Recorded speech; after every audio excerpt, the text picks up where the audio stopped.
भारत जैसे 150 करोड़ के देश में बड़े बड़े लोगों ने, international businessman, national businessman, even सरकार ने ट्राई कर लिया और कोई भी ऐसी एयरलाइन अभी तक नहीं है जो इंडिया में इतने पाँव जमा पाई हो सिवाय एक के। ऐसा कैसे हो सकता है कि इतने बड़े देश में जहाँ इतने पोटेंशियल कस्टमर्स हैं, फॉर एग्जांपल अमेरिका की जो पॉपुलेशन है अराउंड 300 मिलियन है, ठीक है, एंड इंडिया की population is around 1.5 billion dollars people, and still India में कोई भी एयरलाइन इतने पाँव नहीं जमा पाई। बड़े बड़े नाम जैसे किंगफिशर हो गया, विस्तारा हो गया, गो एयर हो गया, जेट एयरवेज हो गया, एंड अराउंड 20+ एयरलाइंस इंडिया में फेल हो चुकी हैं अभी तक, and India has been named as the graveyard of airlines now. तो इस नाम को पाने के लिए एग्जैक्टली हमारे देश ने ऐसा क्या किया? तो सबसे पहला जो मिसकंसेप्शन है, जो लोगों को लगता है कि इंडिया में एयरलाइन सेटअप क्यों नहीं हो पाती हैं, वो ये है कि इंडिया में एक्चुअली में 150 करोड़ कस्टमर्स हैं ही नहीं। इंडिया के जो इकोनॉमिस्ट हैं, ओके, अब ये ऑफिशियल क्लासिफिकेशन नहीं है बट स्टिल भी काफ़ी सारे जो बड़े बड़े नाम हैं इकोनॉमिक्स में, they classify India in 3 phases, India 1, India 2 and India 3, ठीक है, जिसमें से India 3 is around 70% of the population. और ये लोग कभी ट्रैवल ना के बराबर ही करते हैं, और करते भी हैं तो ट्रेन से या बस से करते हैं, फ्लाइट तो बहुत दूर की बात है। फिर इंडिया 2 आता है, these are around 15 to 20% of the population, very very price sensitive, ठीक है ना। अगर एयरप्लेन में 500 से 1000 रुपये का भी डिफरेंस आ जाए तो they would prefer to switch the airline altogether, ठीक है। एंड देन इंडिया 1 जो प्रीमियम परचेजिंग क्लास है, जो बड़े बड़े वाइट कॉलर वर्कर्स हैं, डॉक्टर्स हैं, ठीक है, बड़े बड़े इंजीनियर्स हैं, या फिर जो बड़े बड़े बिजनेस ओनर्स हैं, these are what make India 1। अब इंडिया 3 तो देखो कभी कंपटीशन में था ही नहीं। India 3 is not somebody who consumes. India 1 and 2 जो कंज्यूमर क्लास हैं वो कंज्यूम करते हैं बड़े बड़े शहरों में, जैसे हैदराबाद हो गया, दिल्ली, मुंबई, पुणे, ठीक है। इनमें भी airlines are still not able to make a profit, और इसमें एक बहुत बड़ी दिक्कत पता है क्या है? इंडिया में एविएशन मार्केट ही एज अ होल ब्रोकन है। अब ऐसा क्यों? तो सबसे पहले इंडिया में जो ऑयल की कॉस्ट है वो बहुत ज़्यादा है, ठीक है, and there is something known as ATF।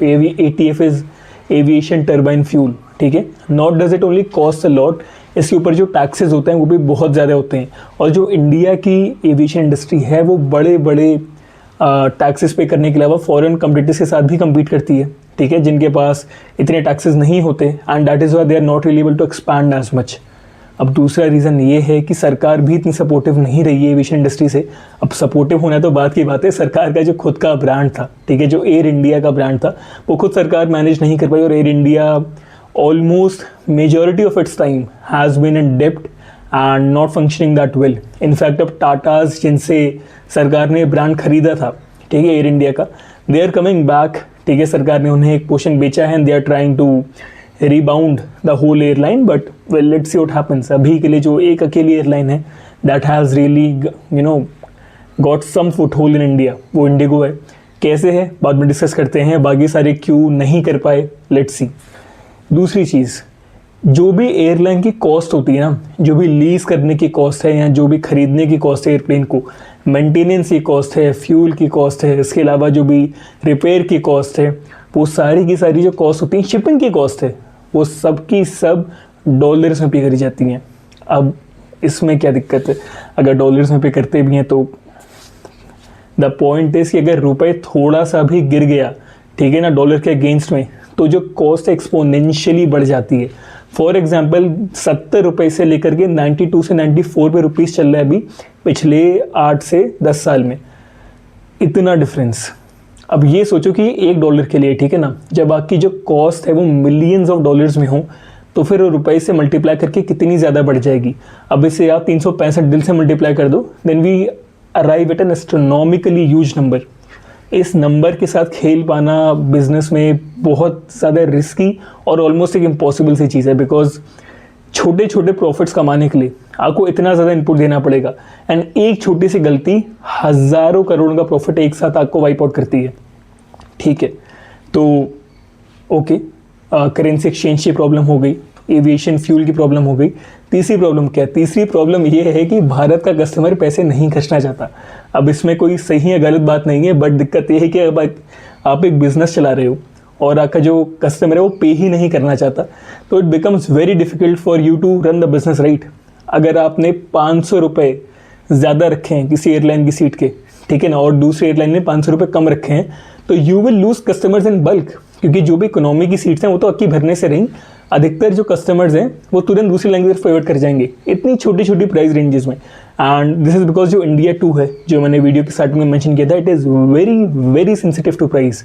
इतना कि बीच में एक काफ़ी बड़ी एयरलाइन है, इसने प्रपोज करा था कि क्यों ना हम प्राइस को बहुत घटा दें एंड स्टैंडिंग सीट्स रख दें, यहाँ पे आप प्लेन में खड़े होकर जाओगे। Can you imagine? अब अगर ऐसे एग्जांपल्स दिए जा रहे हैं, then there has to be a study behind it, right? And that study shows कि इंडिया में press sensitivity is a lot. Okay, तीसरी चीज़, बहुत सारे बड़े बड़े कंपटीटर्स हैं, कट थ्रोट कॉम्पिटिशन है। तो अभी जो कुछ लोग हैं जो अभी बच पाए हैं, ठीक है, उसमें से स्पाइस जेट है, that has been mildly escaping bankruptcy. SpiceJet काफ़ी सारी दिक्कतों से फेस कर रहा है, it is still working but in a lot of problem.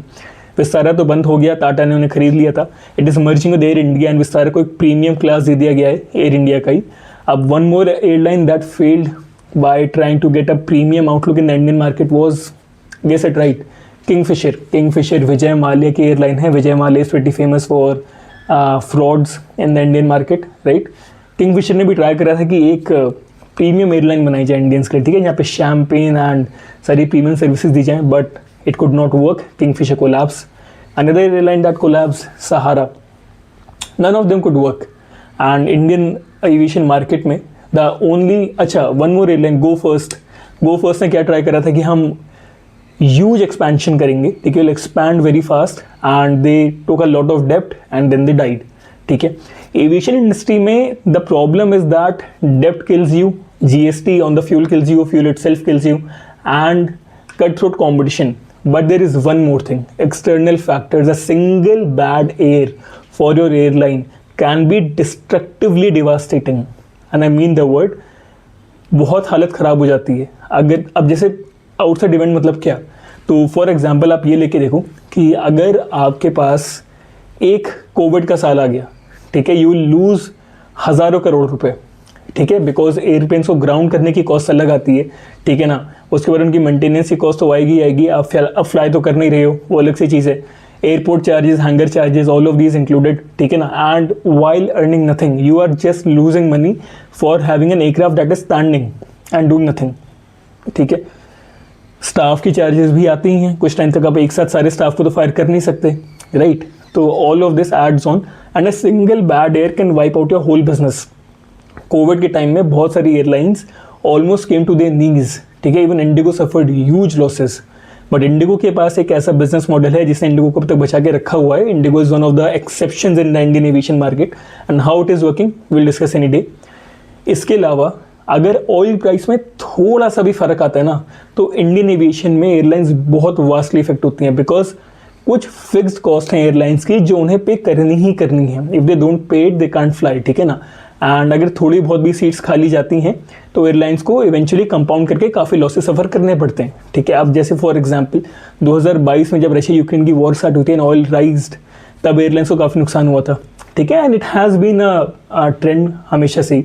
जैसे कि आपके जो ईरानियन रिवॉल्यूशन था तब ऑयल स्पाइक हुआ था, इराक वॉर में ऑयल स्पाइक हुआ था, 2008 में भी थोड़ा सा ऑयल स्पाइक हुआ था, एंड अभी ईरान यूएस वॉर के बीच में भी ऑयल स्पाइक चल रहा है, एंड जो एविएशन इंडस्ट्री है, जो एयरलाइंस है, दे आर फेसिंग लॉसेस। अगर ये लॉसेस कंपाउंड होते रहे, ठीक है, among the cut throat competition, among the heavy taxes, among all of these things, एक एयरलाइन का सर्वाइव कर पाना बहुत मुश्किल हो जाता है। अब जो कुछ बड़ी बड़ी एयरलाइंस हैं, जो सरकारी बैग एयरलाइंस हैं, जैसे कि एयर इंडिया हो गया, even they are in heavy डेप्ट, ठीक है। इतनी हैवी डेप्ट के साथ जो भी आपके फंक्शन है वो सस्टेन नहीं हो पाते। Now among all of this, how is it कि इंडिगो जैसे एक एयरलाइन जो है वो सोच रही है कि अब इंडिया से बाहर जाके इंटरनेशनल एक्सपेंशन करते हैं, एंड हाउ इज़ इट कि हम लोग बार बार हेडलाइंस पढ़ने के, इंडिगो ने अभी 500 प्लेन ऑर्डर कर दिया, इंडिगो ने 100 प्लेन का नया ऑर्डर दे दिया, इन्होंने 200 प्लेन का नया ऑर्डर दे दिया। That is something interesting, right? How were they able to crack the Indian aviation market? How could they, what was the genius in their business that allowed them to sustain? an Indigo आगे जो revenue था Indigo का, it was around 84,000 crores. Well, 84,000 crores, and their profit was around 7 to 8,000 crores, which is almost $1 billion in profit per I think FY 25-26 में. So how did they do this? इसके बारे में we'll cover it in part 2.